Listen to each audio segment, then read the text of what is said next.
before becoming a national symbol, it was a head cover. To me, my kuffiyeh is something that grounds me.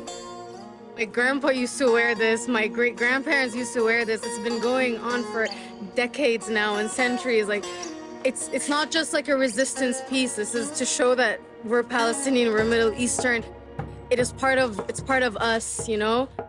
What we call kuffiyeh, or in some countries, in Jordan, for example, they call it shemag. People use kuffiyeh, shemag, hatta. This form of cover is used in the whole Eastern Arab world, from the Gulf to Iraq, Syria, Lebanon, Palestine. It's used in the desert regions to cover, to protect the head and the neck from the heat. Especially the Palestinians were working for agriculture, or peasants working in the land the whole day, so they needed something to cover their head. I got my first kuffiyeh when I was 5, and I wore it everywhere. And I had, since then, maybe like 5-6 different colors. I had a pink one, a green one, you know, the black, and like what I'm wearing now, the traditional as well. So I've been wearing them for a long time. Like, it's something that'll always represent us as Arabs, as Middle Eastern, as Palestinians.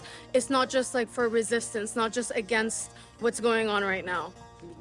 We know that the word kuffiyeh, the name comes from Kufa. Kufa used to be a big city south of Baghdad. Before the founding of Baghdad, it was the first capital of the Abbasid Empire. The kuffiyeh, it's part of what makes it so beautiful is how it represents many things at once. Schemes on the fabric are particular. Part of it symbolizes the fishing net in the middle. This pattern shows the olive leaves. This pattern shows the fishnets. And this pattern shows the trade routes.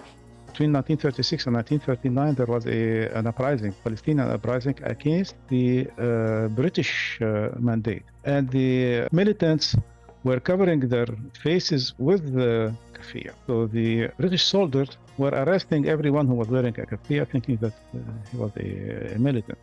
So what happened is that all the Palestinians started wearing the kuffiyeh, so the British soldiers were lost. They didn't know who to arrest, whom not. That was the first time the kuffiyeh became a national symbol. Today, we know it became again a national symbol for those who support the Palestinian people. It reminds me that this is a long struggle. No oppressed people has ever gained liberation overnight. But it made that transformation from being something special to me to a symbol that I realized represented such an interconnected struggle, you know? It's not just about Palestine, it's about settler colonialism and imperialism globally, and God knows we're not the only victims of that kind of agenda. So I think as Palestinians, we've had to go a very, very long time being censored and being afraid to speak of who we are. And so each instance where I cross someone wearing a kuffiyeh, it's a reminder that I don't have to be afraid anymore. I can be proud and confident in my identity and my history, and I can speak to that. The more people who wear the kuffiyeh in public, the more normalized Palestine becomes, you know? It's a very moving thing to see everyone of all colors, of all religions, to be wearing this tiny piece of cloth that just shows a lot of support for Palestinians. No matter what they say, wear your kuffiyeh!